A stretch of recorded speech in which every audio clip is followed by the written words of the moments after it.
নমস্কার, 7 নিউজ নেটওয়ার্কে আপনাদের স্বাগত। মাছ চুরির অপবাদ দিয়ে এক যুবককে রাস্তায় ফেলে বেধড়ক মারধরের অভিযোগ উঠল এলাকারই এক ব্যবসায়ী এবং তার দলবলের বিরুদ্ধে। চাঞ্চল্যকর এই ঘটনাটি ঘটেছে কামারহাটি পৌরসভার 32 নম্বর ওয়ার্ডের অন্তর্গত বেলঘরিয়া নন্দননগর এলাকায়। দেখুন সেই ছবি।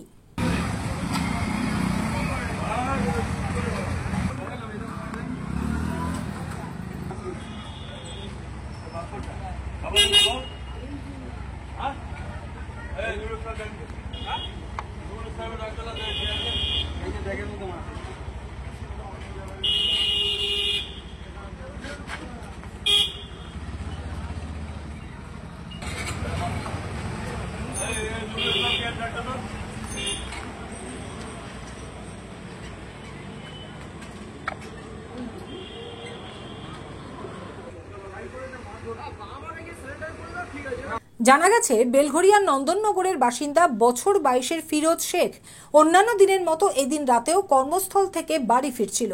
ফেরার পথে এলাকারই বসাকপাড়া পুকুর পাড়ে সে দাঁড়িয়েছিল। সে সময় ওই এলাকার বাসিন্দা পেশায় মুরগির ব্যবসায়ী রাজকুমার বিশ্বাস এবং তার দলবল পুকুর থেকে মাছ চুরি করেছে এই সন্দেহে ওই যুবকের ওপর আচমকাই হামলা চালায়। মাটিতে ফেলে এলো পাথারি চলে মারধর। এমনকি মারধর করার পর ওই যুবকের কলার ধরে টানতে টানতে তার বাড়িতে নিয়ে গিয়েও হুমকি দেওয়া হয়। ঘটনাকে কেন্দ্র করে উত্তেজনা ছড়ায় এলাকায়। মুরগির ব্যবসার পাশাপাশি ওই পুকুর লিজ নিয়ে মাছ চাষ করে রাজকুমার বিশ্বাস। শুনুন কি জানালেন আক্রান্ত যুবক ফিরোজ শেখ। আমি পুকুর পাড়ে দাঁড়িয়েছিলাম, ওরা 3-4 জন আসলো স্কুটিতে করে, আর ওখানে এসে কোনো কথা বললো না, মার চালু করে দিয়েছে। ওখানে কেন কারা মারধর করলো?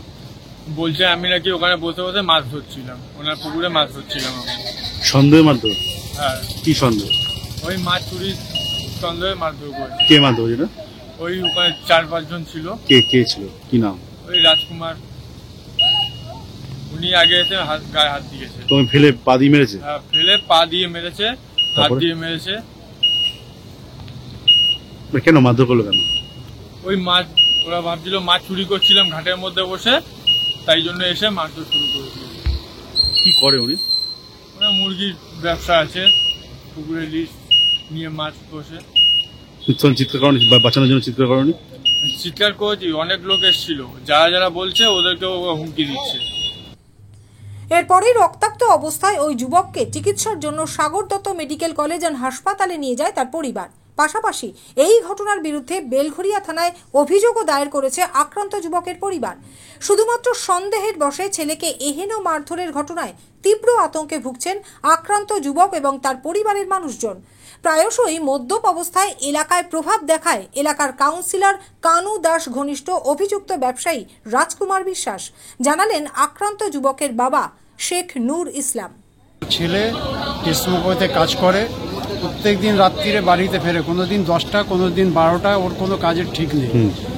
যখন আসে ওখান থেকে ওই পুকুর পাড়ে সবাই গিয়ে ওঠা বসা করে, সেইখানে গিয়েও বসেছে। ওরা 4-5 জন মিলে এসে মাছ চোর বলে একটা চুরির আরোপ দিয়ে লাথি ঘুষি যেরকম পেরেছে মেরেছে। আমরা তো কেউ জানি না, বাড়িতে ঘুমিয়েছিলাম। পরে দেখছি এর কলারটা ধরে এইভাবে করে বাড়িতে নিয়ে এসে আমার নাম ধরে ডাকছে। কে ধরে নিয়েছে কলার? রাজকুমার। কি করে উনি? ওনার মুরগির ব্যবসা আছে, আর পুকুরের কিছু লিস্ট নেয়, অনেকগুলো পুকুর আছে, লিস্ট নেয়। উনি কি করে? নিয়ে এসে বলছে তোমার ছেলে এটা? আমি বলি হ্যাঁ। বলছে তোমাকে চিনি না, তোমার বউকে আমি চিনি, এদিকে কাজকর্ম করে তোমার বউ, আমরা সবসময় চিনি।